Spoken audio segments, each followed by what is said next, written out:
कभी सोचा है कि जिंदा चीजें बेजान चीजों से अलग कैसे होती हैं?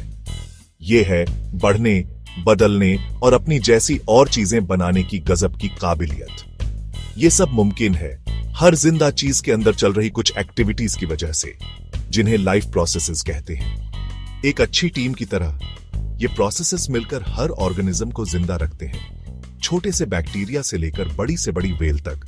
अपने शरीर को एक बिजी सिटी की तरह समझो। जैसे एक सिटी को चलने के लिए खाने, पानी और एनर्जी की जरूरत होती है, वैसे ही आपके शरीर को भी हर सेल तक ये सब पहुंचाने के लिए लाइफ प्रोसेसेस की जरूरत होती है। ये प्रोसेसेस सिटी के इंफ्रास्ट्रक्चर जैसे होते हैं, जो सब कुछ स्मूथ और एफिशिएंटली चलाते हैं। इस सफर में हम 4 जरूरी लाइफ प्रोसेसेस देखेंगे: न्यूट्रिशन, रेस्पिरेशन, ट्रांसपोर्टेशन और एक्सक्रीशन। हम जानेंगे कि ये प्रोसेसेस कैसे मिलकर जिंदगी को बनाए रखते हैं और हर जिंदा चीज की वेल बीइंग का ध्यान रखते हैं। तो तैयार हो जाओ लाइफ प्रोसेसेस की दुनिया के एक्साइटिंग एडवेंचर के लिए। जैसे गाड़ी को चलने के लिए फ्यूल चाहिए, वैसे ही हर जिंदा चीज को अपनी एक्टिविटीज के लिए खाने की जरूरत होती है। खाना लेने और यूज करने के प्रोसेस को न्यूट्रिशन कहते हैं। ऑर्गेनिजम्स 2 तरीकों से खाना लेते हैं: ऑन्टोट्रॉफिक और हेटेरोट्रॉफिक न्यूट्रिशन। ऑन्टोट्रॉफ्स जैसे प्लांट्स मास्टर शेफ्स जैसे होते हैं। वो सूरज की रोशनी, पानी और कार्बन डाइऑक्साइड जैसी सिंपल चीजों से अपना खाना खुद बना लेते हैं, फोटोसिंथेसिस के जरिए। हेटेरोट्रॉफ्स रेस्टोरेंट जाने वालों जैसे होते हैं। वो अपना खाना दूसरे ऑर्गेनिजम्स से लेते हैं। जानवर और हम ह्यूमंस भी इसी कैटेगरी में आते हैं। चलो देखते हैं कि ह्यूमंस कैसे खाना लेते और यूज करते हैं। ये सफर शुरू होता है मुंह से, जहां खाना चबाकर और सैलिवा में मौजूद एंजाइम्स से टूटता है।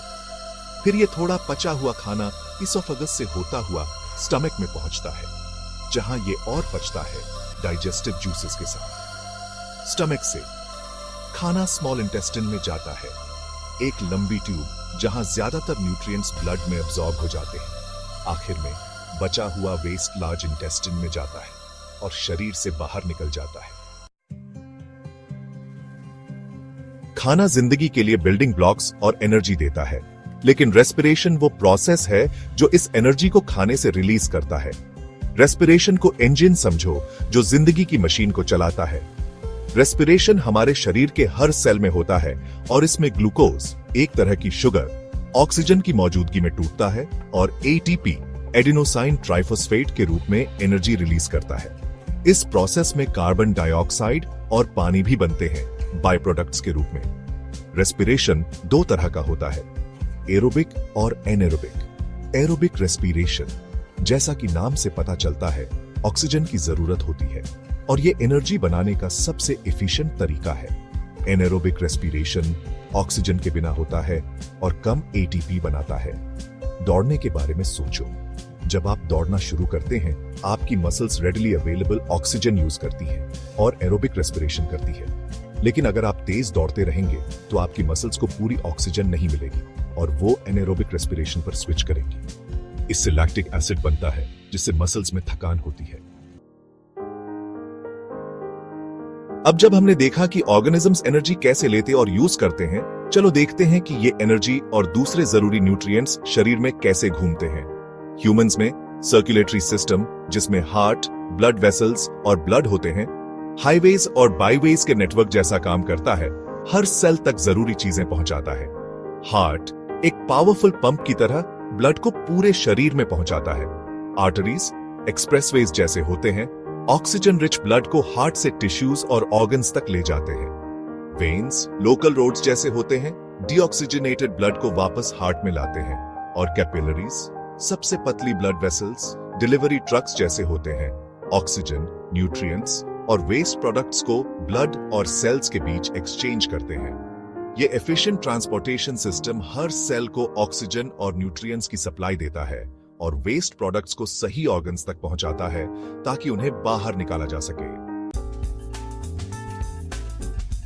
सेक्शन 5 प्लांट्स में भी पाइप्स होते हैं। Transportation in plants. ह्यूमंस की तरह प्लांट्स का भी स्पेशल ट्रांसपोर्टेशन सिस्टम होता है, पानी, मिनरल्स और शुगर्स को पूरे शरीर में पहुंचाने के लिए। इस सिस्टम में 2 तरह के वैस्कुलर टिश्यूज होते हैं, एक्साइलम और phloem. Xylem vessels interconnected straws जैसे होते हैं जो पानी और डिसॉल्व्ड मिनरल्स को रूट से लीव्स तक ले जाते हैं। पानी का ये अपवर्ड मूवमेंट ट्रांसपिरेशन से होता है, यानी लीव्स से पानी का इवेपोरेट होना। फ्लोएम लीव्स में फोटोसिंथेसिस से बने शुगर्स को प्लांट के दूसरे पार्ट्स तक पहुंचाता है। इसे ट्रांसलोकेशन कहते हैं। एक्साइलम और फ्लोएम मिलकर प्लांट के हर पार्ट को जरूरी न्यूट्रिएंट्स और पानी देते हैं ताकि वो ग्रो करे और हेल्थी रहे।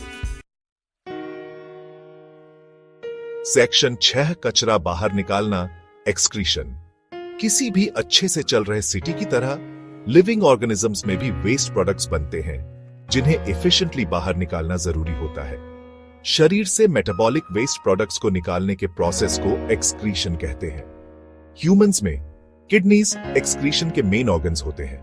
ये ब्लड से वेस्ट प्रोडक्ट्स फिल्टर करते हैं और यूरिन बनाते हैं जो फिर शरीर से बाहर निकल जाता है। एक्सक्रीशन में शामिल दूसरे ऑर्गन्स है लंग्स जो कार्बन डाइऑक्साइड निकालते हैं और स्किन जो स्वेट के जरिए एक्स्ट्रा पानी और सॉल्ट्स निकालती है। प्लांट्स के भी अपने वेस्ट डिस्पोजल मैकेनिज्म्स होते हैं। वो ट्रांसपिरेशन से एक्स्ट्रा पानी निकालते हैं और वेस्ट प्रोडक्ट्स को स्पेशल सेल्स या स्ट्रक्चर्स में स्टोर करते हैं। कुछ प्लांट्स वेस्ट प्रोडक्ट्स को सोइल में भी रिलीज करते हैं। एक्सक्रीशन शरीर का इंटरनल बैलेंस बनाए रखने और हार्मफुल सब्सटेंसेस को जमा होने से रोकने के लिए जरूरी है जो नॉर्मल बॉडीली फंक्शंस को बिगाड़ सकते हैं। सेक्शन 7 सब कुछ ठीक रखना, होम्योस्टेसिस। इन सभी लाइफ प्रोसेसेस को सही से काम करने के लिए लिविंग ऑर्गेनिजम्स को स्टेबल इंटरनल एनवायरनमेंट बनाए रखना होता है, चाहे बाहर के कंडीशंस कैसे भी बदले। कांस्टेंट इंटरनल एनवायरनमेंट बनाए रखने की एबिलिटी को होम्योस्टेसिस कहते हैं। होम्योस्टेसिस को शरीर का इंटरनल थर्मोस्टेट समझो। जैसे थर्मोस्टेट कमरे का टेम्परेचर कंट्रोल करता है, वैसे ही होम्योस्टेसिस शरीर के अलग अलग पैरामीटर्स जैसे टेम्परेचर, पीएच और ब्लड ग्लूकोज लेवल्स को एक रेंज में रखता है। एग्जाम्पल के लिए, जब आप एक्सरसाइज करते हैं आपके शरीर का टेम्परेचर बढ़ता है। इसे कम करने के लिए आपका शरीर स्वेट करता है। इसी तरह जब आप मीठा खाते हैं आपके ब्लड ग्लूकोज लेवल्स बढ़ जाते हैं। इसके जवाब में आपका पैनक्रियास इंसुलिन रिलीज करता है, एक हार्मोन जो ब्लड शुगर लेवल्स को कंट्रोल करता है। सेक्शन 8 जिंदगी का जुड़ा हुआ जाल। जैसे हमने लाइफ प्रोसेसेस की दुनिया देखी, यह साफ है कि ये प्रोसेसेस अलग अलग नहीं होते। ये एक दूसरे से जुड़े होते हैं, एक दूसरे को अफेक्ट करते हैं और एक दूसरे पर डिपेंड करते हैं। न्यूट्रिशन जिंदगी के लिए फ्यूल और बिल्डिंग ब्लॉक्स देता है। रेस्पिरेशन खाने से एनर्जी रिलीज करता है। ट्रांसपोर्टेशन ये जरूरी चीजें पूरे शरीर में पहुंचाता है और एक्सक्रीशन वेस्ट प्रोडक्ट्स को निकालता है। ये प्रोसेसेस मिलकर एक बैलेंस बनाते हैं। हर लिविंग ऑर्गेनिज्म की सर्वाइवल और वेलबीइंग का ध्यान रखते हैं और ये लाइफ प्रोसेसेस ऑर्गेनिजम्स को उनके एनवायरनमेंट और एक दूसरे से जोड़ते हैं। प्लांट्स फोटोसिंथेसिस के थ्रू दूसरे ऑर्गेनिजम्स को ऑक्सीजन और खाना देते हैं। एनिमल्स कार्बन डाइऑक्साइड रिलीज करते हैं जिसकी प्लांट्स को फोटोसिंथेसिस के लिए जरूरत होती है। ये इंटरडिपेंडेंस का जाल धरती पर सभी जिंदा चीजों के कनेक्शन को दिखाता है। सेक्शन 9 सफर जारी है।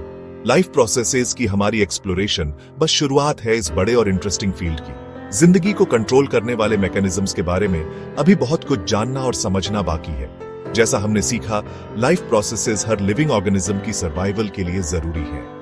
इन प्रोसेसेस को समझकर हम जिंदगी की कॉम्प्लेक्सिटी और ब्यूटी की ओर कदर करते हैं। ये नॉलेज हमें अपनी हेल्थ और हमारे प्लेनेट की वेलबीइंग के बारे में सही डिसीजंस लेने में मदद करता है।